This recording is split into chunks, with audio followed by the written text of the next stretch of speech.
The New York Giants may be 1-3 on the season, but following the loss to the Dallas Cowboys, after I decompressed and I took the emotion out of it and I went back and watched the tape, I believe the Giants got some encouraging news from that ball game. I think the Giants learned some things about themselves that are going to help them get back one day to being at the top of the NFC East. But if you love the New York Giants, if you still bleed New York Giants blue, like this video, because it's easy to be a fan when you're 3-1. But the real ones, they show up and show out when you're 1-3.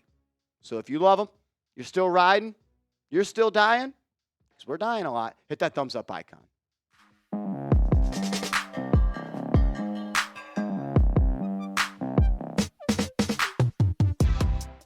I believe after watching Thursday Night Football's loss for the Giants against the Cowboys again, that Big Blue has closed the gap versus the Dallas Cowboys. I believe the Giants put up a really good fight last night. And I don't believe necessarily in moral victories.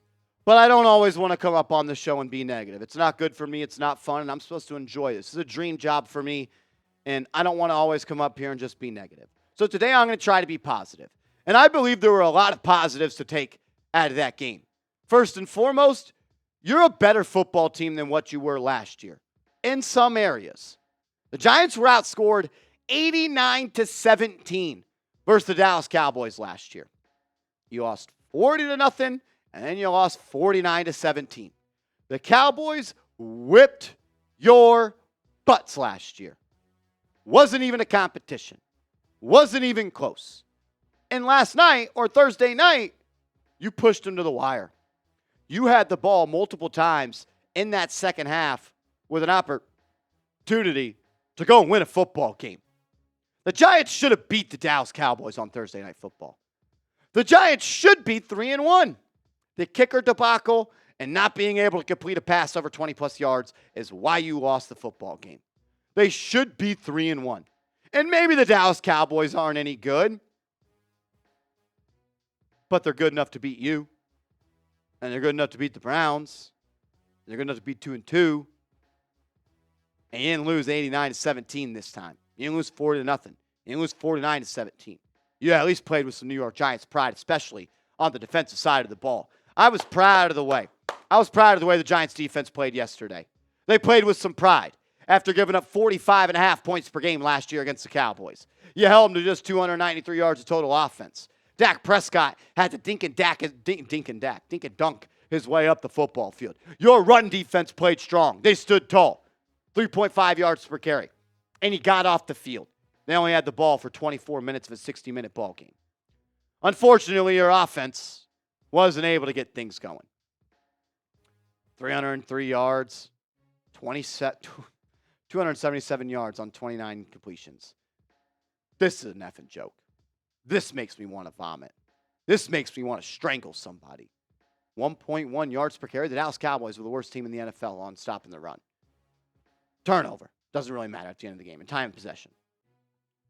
But I do believe that the Giants showed some movement. The Giants showed some improvement. For the first time in a long time, I felt something from this team in the fourth quarter. I felt like they had a chance. They gave me a reason to believe. And I believe this wholeheartedly. The New York Giants are a good quarterback away from not just competing, but winning football games like the one on Thursday night.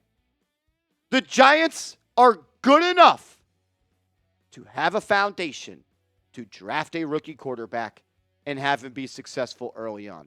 They are a good quarterback away from not being a laughingstock, from not being the doormat of the NFC East, from competing and winning football games consistently. The offensive line is much improved. The offensive line versus Dallas last night, 0 sacks, 0 QB hits, and just 11 pressures. Daniel Jones, on average, had 3.09 seconds to throw the football last night. A season high for Big Blue.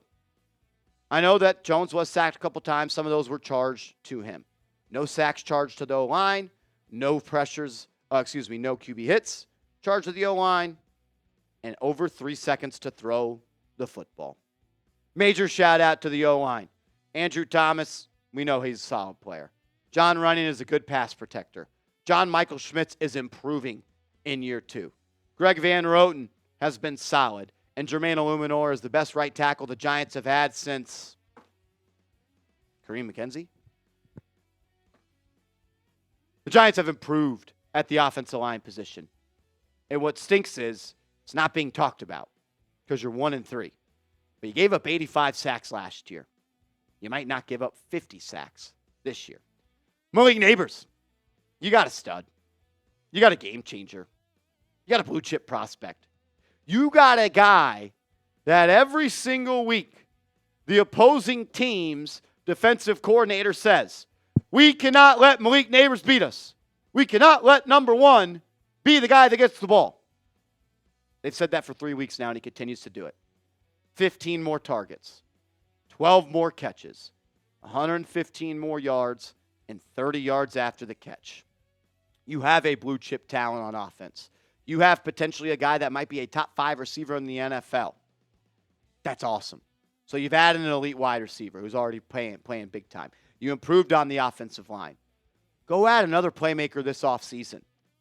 Go add another guy that puts pressure on a defense when he's out there, where they can't just focus in on one, where they can't just take away one, where it can't be we can't let Malik Nabers beat us. Add somebody else that puts some fear into a defense. Also, round of applause for Kayvon Thibodeaux. I've been very critical of Kayvon Thibodeaux. He had his first sack against the Dallas Cowboys last night. He was held 2 times, drew 2 holdings, 5 pressures, 4 QB hurries, 3 tackles, 1 tackle for loss, and 5 pressures. Kayvon Thibodeaux, albeit against a rookie offensive lineman in Guyton, he whooped him. That's what good players do. They whoop the people they're supposed to whoop. So Kayvon Thibodeaux's coming around. Your offensive line is improved. You got a blue chip prospect. A lot to be excited about for this football team. Maybe it's not this year. Maybe it's not next year. But I do see some light at the end of the tunnel. Giants are a good quarterback away from competing in this league.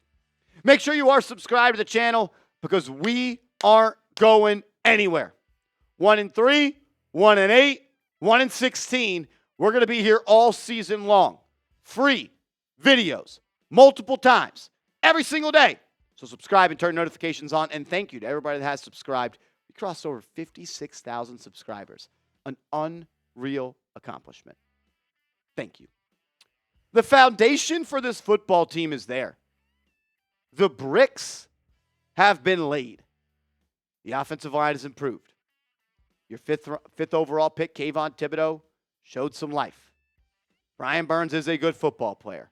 I know people are coming at his neck because he didn't have a pressure last night, whatever it may be. Don't forget the strip sack he just had against Cleveland.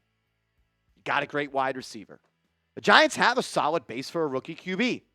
The last thing you want to do is draft a rookie QB and he comes into a situation where doesn't have any help, doesn't have any protection, has nobody to throw the football to, doesn't have a defense that can get stops, doesn't have a defense that plays complementary football, doesn't have a defense that takes the ball away, doesn't have any playmakers.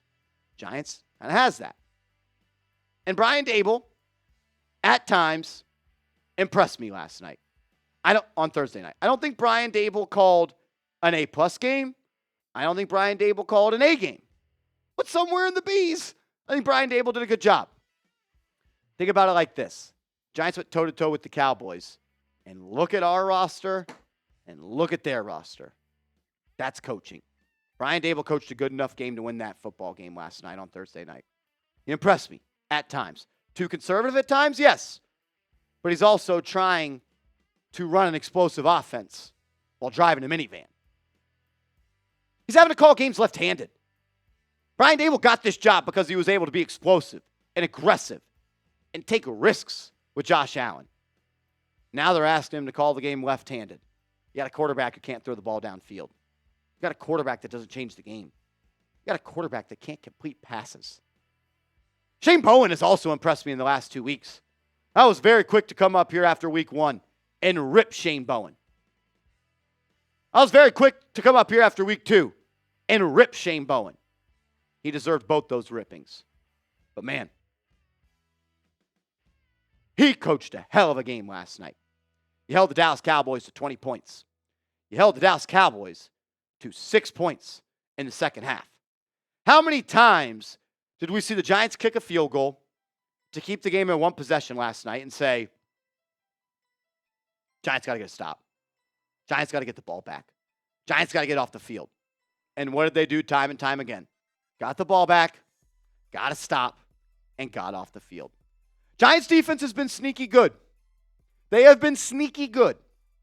They allowed 21 points in week 1, didn't allow a touchdown in week 2. They dominated the Browns in week 3. And in week 4, you allowed 2 touchdowns and 20 total points to the Cowboys. In the 3 losses this year, the Giants defense has allowed 5 total touchdowns. And somehow you have lost 3 ball games. Their defense is only going to get better too. The more that players get more comfortable with this system, the more players learn to trust themselves, the more Deonte Banks grows, the more Kayvon Thibodeaux grows, the more Brian Burns grows, the more pressure you can take off Dexter Lawrence. I truly do believe the Giants are a much better roster than a lot of people thought. And I truly do believe Giants are a good quarterback away from consistently winning football games and consistently being a tough beat in this league. Hopefully they can find that guy this offseason.